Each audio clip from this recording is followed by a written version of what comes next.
Let's check out what I'm currently reading. You can read along if you like. So, today I'm reading from Shashi Tharoor's Bookless in Baghdad, which is a collection of essays. Shashi Tharoor is a prolific writer, essayist, also a diplomat, and he wears many hats. The Poets of Protocol. It may surprise those with dim view of diplomacy to learn that Pablo Neruda's intriguing combination of poetry and diplomacy, writing poetry while stationed in an assortment of posts from Colombo to Barcelona and as ambassador in France, was far from unique. The late great Mexican poet Octavio Paz was not only a remarkably popular ambassador to India, but used his time here to write marvelous prose and poetry about our country, notably the brilliant The Monkey Grammarian. However, his final ode to our civilization in light of India was written well after his service in Delhi. Path and Neruda both won the Nobel Prize for Literature, and no one would argue that they weren't greater litterateurs than diplomats. But they were preceded to Stockholm by the 1960 Nobel laureate St. John Peirce, the nom de plume of one of the greatest French poets, who was also, as Marie-Renée Auguste Alexis Saint-Léger, one of his country's most illustrious diplomats, something that could not, strictly speaking, be said of either Neruda or Path. Indeed, if he hadn't written a single line of verse, Léger would be remembered as a legendary feature at the Quai d'Orsay.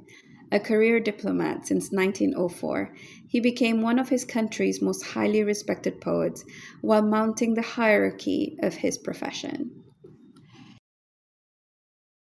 He was made Secretary General of the French Foreign Ministry in 1933, only to be dismissed by the collaborationist Vichy government in 1940.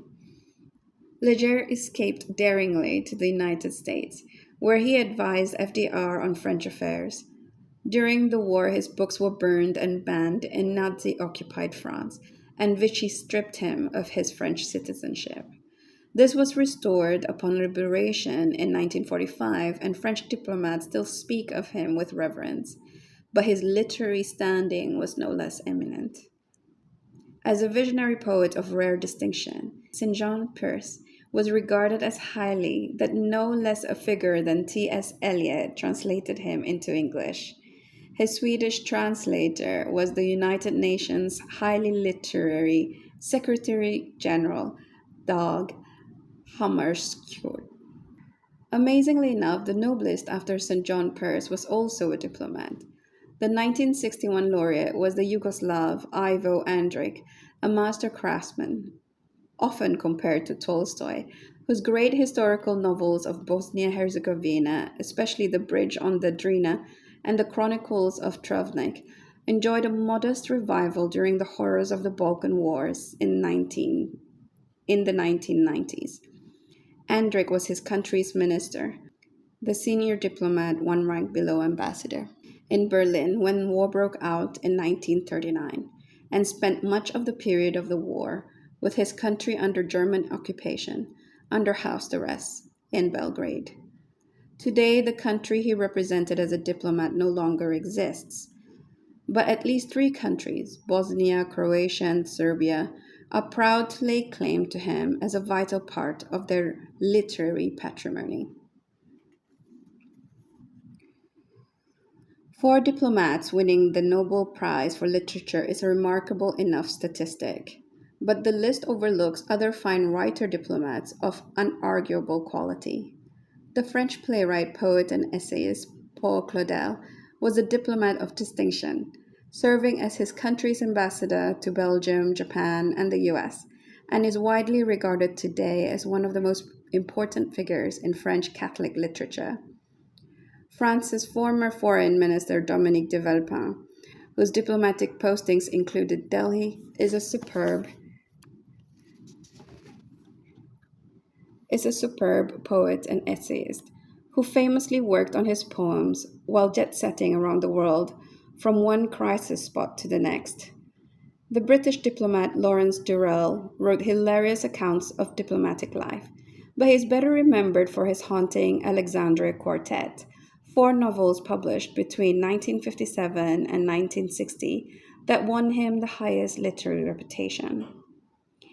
The Mexican writer diplomat Carlos Fuentes turned his postings in the United States to advantage in his perceptive evocations of the cultures of both countries, notably in The Old Gringo. The Sri Lankan diplomat Idiriwira Sarachandra served his country as ambassador in Paris while producing both novels and plays of great repute in his native land. An unusual double features Indran Amir Tanayagam, the Sri Lankan American poet who served in his adopted country's consulate in Madras, and whose father, Guy, an ambassador of Sri Lanka himself, authored two well reviewed novels. Africa has been a rich source of literary diplomacy. No surprise to those familiar with the talents of the continent's sophisticated elite. The poet and novelist Nobel Prize David Rubadiri served Malawi twice as its ambassador to the United Nations, with a long stint as an academic in exile in between. The UN also hosted Ghana's Kofi Awunur, novelist and poet who spearheaded the UN's fight against apartheid. Cameroon's Ferdinand Oyono rose to the rank of foreign minister but is better known in his own country as a novelist, the man in the middle.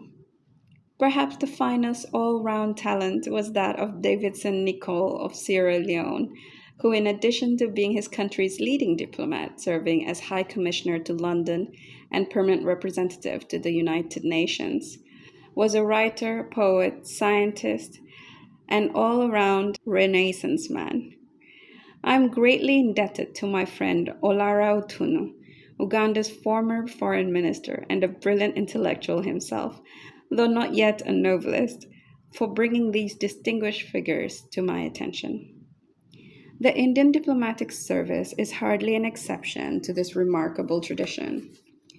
My good friend, the late Nina Sibal, who served the country with great distinction and elegance in postings, as varied as Cairo and Paris, wrote two fine novels, of which Yatra deserves a new generation of readers. The Kerala novelist Mohana Chandran, many of whose bestsellers have been turned into successful Malayalam movies, lived a double life during his long diplomatic career as BMC Nayar, the able spokesman of the Ministry of External Affairs. Najev Sarna has authored a well received first novel, We Weren't Lovers Like That, and promises more. Often, those who are good with words in one way are likely to be good with them in another. The young diplomat Tirumurti, who has just concluded a successful tour of duty in Washington as a close aide to Ambassador Lalit Mansingh, published a very good first novel before the end of his tenure.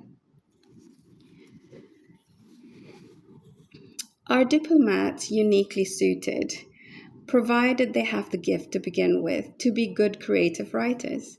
My friend and former United Nations colleague Jayantha Dhanapala, a former Sri Lankan ambassador in Washington who is now his government's envoy in the ongoing peace process, certainly thinks so. He argues that the professional diplomat, like the sensitive writer, has to be able to mix with both elites and masses, be firmly rooted in his own culture while open to the experience of others, have inner resources to fall back upon in coping with the isolation of a foreign posting, what Auden called this nightmare of public solitude. And most tellingly, as Dhanapala put in a 1997 lecture, diplomats see creative writing as an escape valve for their professional compromises and frustrations, an act of expiation for the bruising of the soul they have experienced in their working life.